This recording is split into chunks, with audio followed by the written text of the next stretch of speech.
ఇందాక మీరు ఒక మాట అన్నారు జ్ఞానదీపం అని చెప్పండి. 2 సంవత్సరాలు ధ్యానం చేసిన తర్వాత అది ఎలా తెలుస్తుంది? మనం కానీ సాధన చేశామంటే ప్రతి వ్యక్తికి ఆగ్నేయ చక్రంలో జ్యోతి అనేది ఉంటుంది. కాకపోతే ఏంటంటే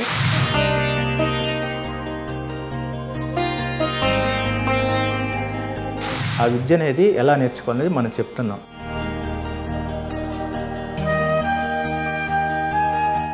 ఆత్మాన్నం చైతన్యము అంట. రైట్. అనంత విశ్వం అంతా చైతన్యమయం. కృష్ణ పదార్థము, కృష్ణ శక్తి, విశ్వ చైతన్యం 3. బ్రహ్మ పదార్థం అంటారేమో అండి. పదార్థం అనేది చదివింది మీరు నమ్ముతున్నారా? చదివింది నమ్మటము అని కాకుండా ఏంటంటే మీరున్నారు కదా అట్లా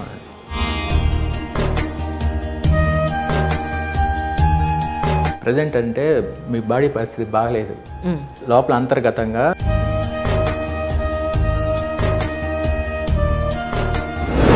మీ 5 మంది కానీ ఒకేసారి నిల్చుకుంటే మీళ్ళలో ఎవరు సోల్ బాగుంది చెప్పేయచ్చు. సో ఆ శక్తి వస్తుంది అంటారు మీకు. నెల్లూరులో ఉన్నప్పుడు అట్లాంటి టైం వచ్చి అక్కడ కుర్చీలో కూర్చుంది. నేను జస్ట్ మామూలుగా అలా చూసి నాకు కనబడుతుందిలే అమ్మా అని చెప్పాను అనమాట. స్టన్ అయిందనమాట. ఒక ఎక్స్రే లాగా పనిచేస్తాయి కళ్ళు. ఈ సాధన చేస్తే ప్రతి ఒక్కరు రండి, ఈ విద్య నేను నేర్పిస్తాను. మామూలు ఈ కళ్ళతో ఆరాన్ని చూడలేమంటారు, సాధన ద్వారా సాధ్యం. మీ ఉద్దేశ ప్రకారం ఆరా అంటే ఏంటి? ఆరా అంటే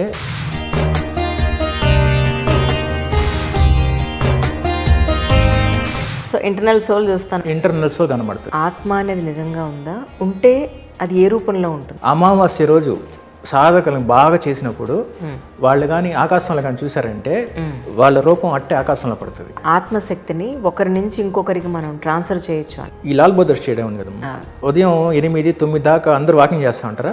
ఒకవేళ మీరు ఒప్పుకుంటే మార్చి 16 ఆదివారం వచ్చింది, ఉదయం 10 గంటలకి ఎంతమంది వస్తారో అంతమందికి ఆత్మను చూపిస్తాను.